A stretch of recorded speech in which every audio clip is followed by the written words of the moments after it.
The views and opinions on the Craig L. Hayes Show do not necessarily reflect those of Westgate Resorts, ownership, or management.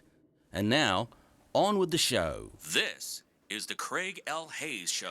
And welcome back, everybody, to episode number 4 with Mike Beyer. We are going to continue on here at the Westgate Resort in the International Showroom basement in Elvis Presley's dressing room.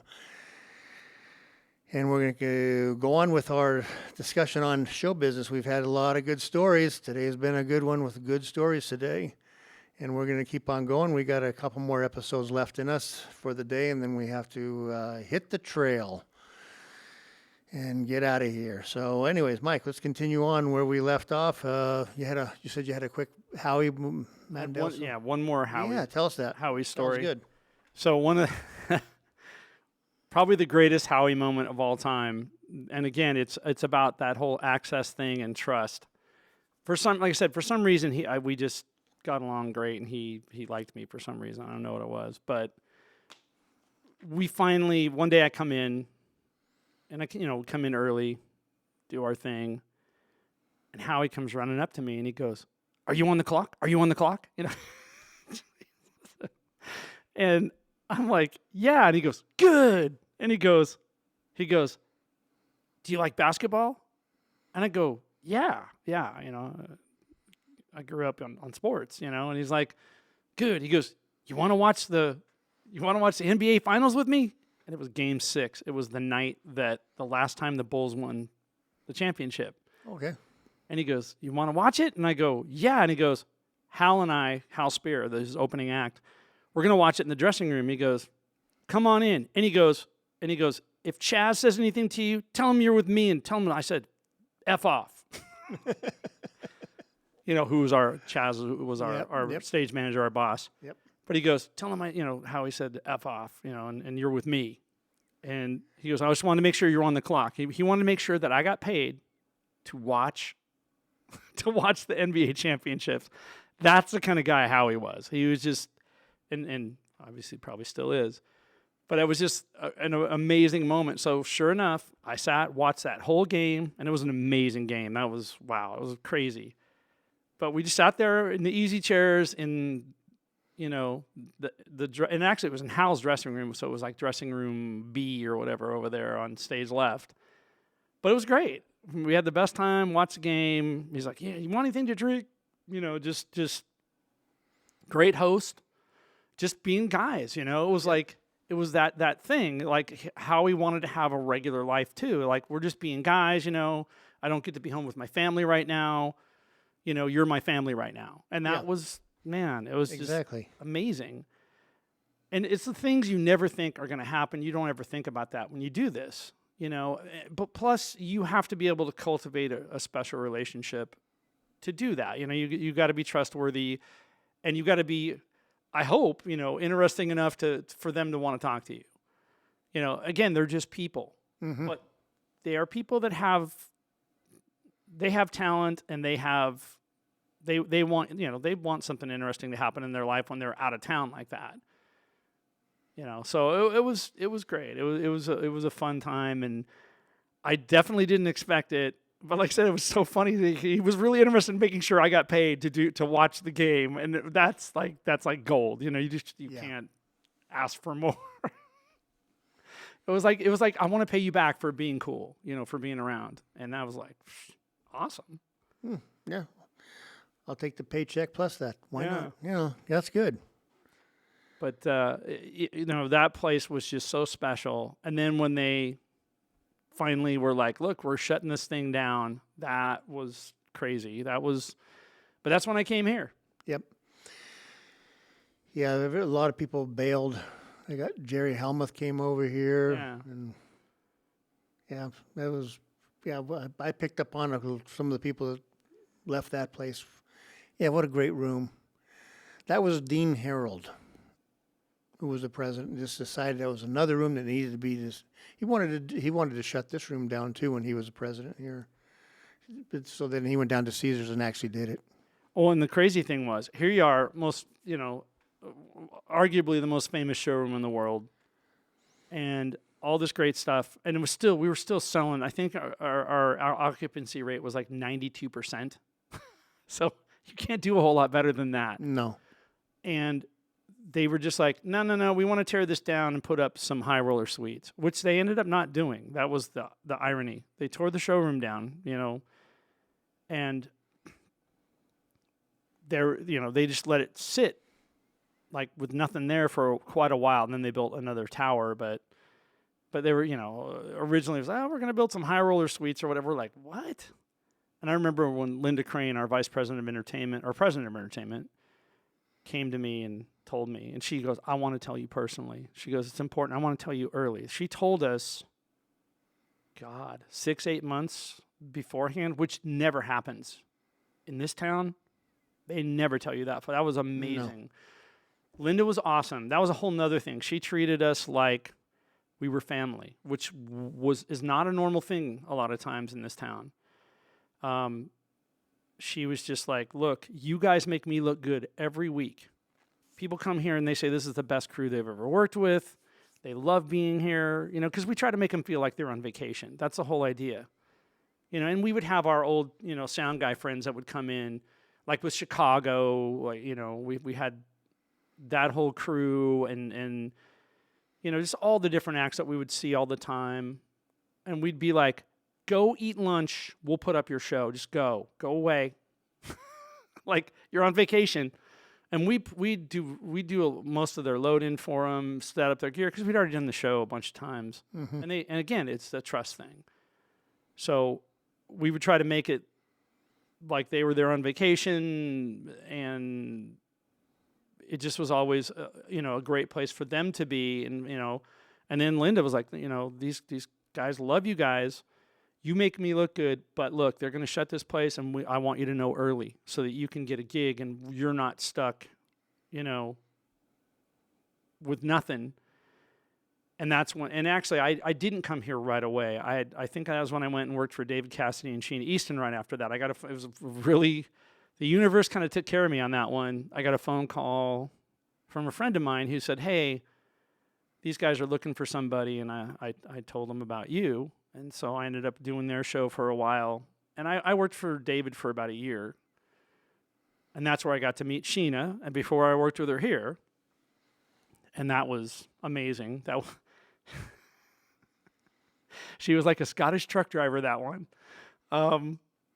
Yeah.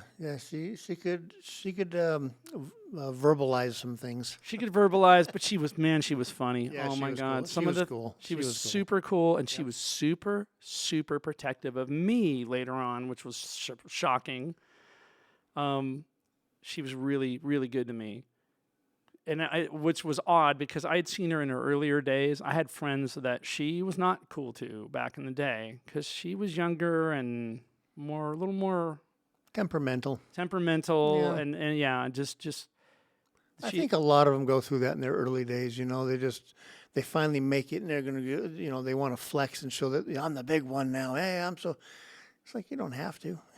Well, that and also that's after she had adopted kids, and then that totally changed her. She became a lot better person, but still funny and full of fire. And oh my God, some of the stuff. It's great, but she was always super appreciative. She never said a mean word to me ever, which was amazing. And then, I don't know if you remember when we were doing that show here, and it was actually in this room. It was actually in the theater here. One night, do you remember Mike? Do you remember her musical director guy, the sax player? Yeah. And may he rest in peace. Yeah. One night, Mike was not himself, and he was pretty wound up. And I'm going through sound check, and all of a sudden he came at me about, because I'm going, okay, now play the snare drum, and all of a sudden he was like, no, I'm gonna run this sound check. You don't do this, blah blah. Just like lost his mind. It's like the sound guy runs the sound check, not you. And he just freaked out, started yelling at me. It was really a weird moment. Sheena walked out while he was doing it. And she goes, Mike, not me, but Mike, the sax player. Yeah. She goes, you need to shut up now, or you're going to have to leave permanently. You understand? You don't ever yell at my sound guy. Ever, ever, ever. Hear me? It's just like, whoa. Because he was way out of line. It was a real crazy moment. And I don't think I'd ever had one quite that intense in all my years, because he was real spun out. But it was like, she's like, he's my guy. You don't mess with him. You know, if anybody messes with people, it's me. It's my show. Exactly. But anyway, I worked with her and David Cassidy for a while, and that was pretty interesting. And David was actually, he was a character, and, you know, not always, you know, I guess I should put my phone on the airplane mode. But anyway. This is live, man. Yeah, there we go. What it is. It's live action. You know that now. That's what it is. Yeah. So anyway, David was a pretty interesting character. And he had a good heart. It was he was not always, you know, not always fun to be around, but there was a point where I got to know him pretty well and spent a lot of time around him. And that was pretty interesting. And I could see kind of where he was coming from and what his issues were. But he, you know, we're all flawed. We all have our issues. But he was a pretty good guy. It was an interesting time. But it was weird because it was him, kind of a tug of war with him and Sheena. They were doing this show together, which was like a production show, which I don't know if they should have done, but they did it. And it was at the Rio back in the day. And that is actually where I met my wife. While all this was going on, it was pretty crazy time. I was doing that for about a year. I was doing that show, and then I did a bunch of stuff with David and went to Atlantic City with him and that kind of stuff. With like a full band and horns and stuff. That part was kind of fun sometimes. But then I wanted a full-time gig. And then that's when I ended up here, in 2001. I can't believe I remember that. That's a while. That's a while ago. That's a while ago. Yeah, that's when you came in, I remember that. That was they were doing a audition, or they were auditioning some act, and I think it was Jay. Jay had just left, and they couldn't find anybody right away.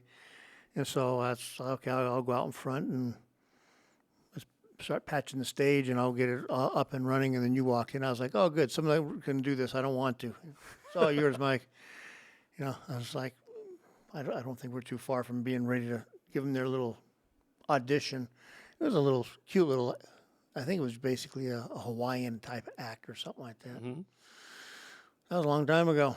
That's back when there was two very noisy PM4000s here that were linked together, which should never have happened. But we didn't have any control over that. They needed both of them, or at least they did for Starlight Express. Yep. But yeah, those were some amazing times. Yep. Then we did a lot of shows. Yeah. How long were you here? I was here. In this room, because I know you left and you came back in the other room for a while. 2004. So you did a couple, 3 years, and then came back. Was in the other room for a couple of years. I left in 2007. Yeah, so you've done like 5 years or so here. 6 almost. Yeah, 6. 5, 6 years. Huh? Yeah, but yeah. And the only reason I even left is I just didn't really love the people I was working with, and not here at the back then the Hilton. It was just the show itself was not a lot of fun. The people that were running it, who shall remain nameless. But yeah, I loved my time here. It was fun, and great people who I still know. There you go. And here you are, all this years come back, and you're sitting here talking in the basement of the showroom you used to be the sound guy in. So. In Elvis's dressing room, okay. Isn't that kind of funny? Right next to Elvis's bar, which is, awesome. Yep, still there. Elvis's bar, all these mirrors on the wall, still from Elvis's time. Yeah. It hasn't changed a whole lot. I remember it. Yep. Carpet and some furniture, but that's about it. Everything else is pretty much there. So. But, and then I started here, and we did all kinds of crazy stuff here. God, we did all those award shows. Those were kind of fun. Did you ever do Victor Awards? Yeah, Okay. I did that. I was trying to at least remember 3 when times. those ended because we stopped doing those, and I cannot remember what year it was we stopped doing the Victor Awards. Wasn't that Mammoth and those guys that did that? Yes, and Larry Einhorn and all those guys, and yeah, that was quite the project every summer. They always did it in the summer when and bring in all this lighting and air conditioning, and couldn't handle it in just the summer, let alone all the other lights. It was crazy. Yeah, and then going out to the truck in the heat, that was fun. Yeah. But we did all that, and then we did Wheel of Fortune, lots of Wheel of Fortune. Wheel of Fortune and Jeopardy. Mm-hmm. Yeah, we did quite a few of those with Steve Swartz and the guys, and Bob Sophia, and Yeah, I remember Bob well. Yeah, don't ever hear from anybody. I don't bump into any of these guys, but being sequestered in this room, basically, don't really get to get out and get seen anywhere else. So yeah. But yeah, that was there was always something interesting going on. That was one of the great things about being here. I just remember, and then Mark, wow, character and a half. And I worked with him in California. That was actually about 10 times more fun. He was very different there. And that's where I actually got to learn about him, because he didn't really tell anybody anything, or at least me, yeah, back in the day. But then when I was there, I found out all about his past and being a producer, doing Neil Young records and Van Morrison records, and that was pretty amazing to hear all that stuff. And it made me, I got to understand him a lot better, because he was an odd duck. He was here. yeah. And he wouldn't even tell me that he was doing bad. He came back here one time. They were doing some convention next door, and he came down to see this convention, gaming. It was some kind of gaming, Indian gaming or something or other. And he stopped by, and he had a big Band-Aid on his side of his face. And I was like, well, what you got going there? And he goes, oh, I got a little cancer on my face. It finally got him. Yeah. Yeah. Ugh, nasty stuff. Yeah. But I enjoyed my time with him, over there. And then it was near my home. I've been back in my hometown then for about a year. And What was I came that back place here. called? That was Cache Creek. Cache Creek. Yeah. That's it. I was like, Cash Cow? That's not right.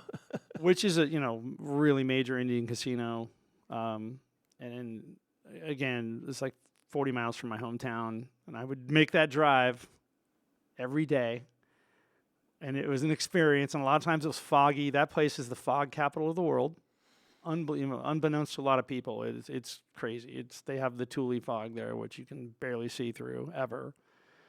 But it was a good time, and I got to work with a lot of kind of interesting artists there, a lot of Filipino artists, which were great. God, man, amazing singers. And then Tower Power, people like that, who I always loved working with. Yeah, they're going to be here September Oh, wow. with War. That's an interesting bill. Yeah, Wow. that's a really cool bill. Wow. It's like, wow, that's amazing. Yeah, I just saw that up there on the the rolling program. It was like, wow, they got a few good acts coming in here. It's really nice. It's good to see they're pushing harder now on some of this stuff. After I left, After you. We're all gone, man. We're still around, but we're not working here, and that's a whole nother thing. The other thing it's weird that we're, not all of us are here anymore, and that's kind of a whole nother strange thing. Stagehands aren't forever, and I wish they were, but luckily there's, some of us still around, and that's why we're here today, because, man, that's the tough part about life that you learn later. And, you know, if you're good to yourself, you know, hopefully you get to be around a little longer. Yeah. Well, I don't know what to say to some of that. Yeah. You know, the rooms hopefully live for a long time. This place is now 56 years old. The showroom in the hotel is Is it older than that? 56. Yeah. It opened in 69. It opened the first week of July of 69. 69? Oh, I thought it was 70. Wow. Yeah, it's definitely been around a while, and it's always a trip to walk around here. You know, it just always amazes me. You know, and just, you know, and still seeing the wood. You know, like, this is the wood Elvis walked on. Okay, cool. Yeah, there's still parts of that there. Yep. Yeah. Still parts of Elvis's stage that we've kept preserved, and they're still doing it, so that's good. Yeah. I started all that because it was covered up, and you know, at one time it had been painted over for Starlight Express, because with that grip paint, they had a grip paint that they could skate by in those areas and stuff. And I was down there for days with a belt sander taking that paint off, just so I could seal it and then put a urethane on there just to preserve it. So. Yeah, that's cool. Yeah, so after all that, I remember now, so after all that stuff and being here and being in both rooms, I went to Jubilee, and that was an experience. And it's ironic now to see there's a movie that was inspired by that show.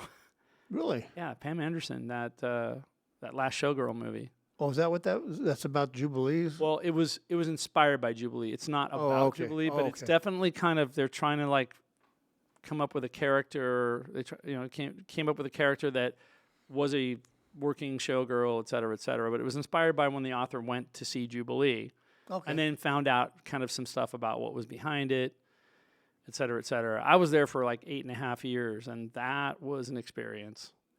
That was a whole nother experience. But there were some interesting times at front of house, some of the stuff that people would say. One of my favorites were, you know, obviously there were women dancing in that show, some of them with no tops on, so that was, you know, a point of glee for some people. And I had a guy, and it happened more than once, but this exact thing was said one time, and it was guy walks up with his wife and, you know, of course embarrassed her, so I made sure and took care of him on that one so that she would laugh. And he came up and he's like, "Buddy, you got the best job in the whole world, man." You know, because, you know, obviously, you know, women with no tops, and that was a big deal to him. And I turned and I looked at him and I saw his wife kind of like looking a little embarrassed. And I said, "You know, buddy, I wish in a way that they weren't like that, because I want to be able to see naked breasts and enjoy them." but it's just like part of the uniform, man. I just don't even notice them anymore. And he just looked at me, and all of a sudden that smile faded real quickly, and his wife started laughing. Because I'm like, "You know, buddy, I've seen enough of this, and I, you know, I want to be excited to see that, and I'm just not." Yeah. And that's what a lot of people don't get on that side of it. It's like you're around it all the time. You don't even pay attention to it. It's like, and you know from experience. oh, yeah. We've worked all those shows, too. Yeah, you're at the Riviera, yeah. Riviera, all those shows there, it was, you know, you don't even pay attention. You know, they walk out there and they go, "Oh, someone's new here." You go, "Oh, she's cute." And you go back to doing whatever you're doing. One of the funniest moments about that was there's a particular member of the cast who's awesome, one of my favorite people, and her man was, you know, we worked side by side, and he was also one of my assistants that also, you know, mixed shows, you know, when people were on vacation and stuff. But one night, my son at the time was. She had like a double degree. She was really smart. Double degree. She was teaching performing arts. She had her own like little performing arts academy, which was really cool. So she'd put together shows, and she would. And these kids were young. Tom was probably 5 or 6 when he started, maybe, yeah, something like that. So what she would do is she would write a show, and she would write parts for all the kids, and then they would come in. They would do all the. They'd put together the sets. They'd decorate stuff, put together the sets and everything. Then they'd rehearse the show, and then like after 5 or 6 weeks, they would perform it for the parents, and it was great. But one night, she comes on stage and she starts talking to me about Tom and how he was doing that day, and I never even thought till later that she had no top on, and she was talking to me about my son. It was just because you just don't think about that. Yeah. It's just like, because she's getting ready to go on stage, and it's like it's nothing. It's just like, yeah, and that's what it is. You don't need to pay costume. Attention. Yep. Might as well be. Okay, so we're going to end this episode right here, and then we'll be back in just a minute with the final episode of the day. So, Talbot, why don't you take it away? This is the Craig L. Hayes Show.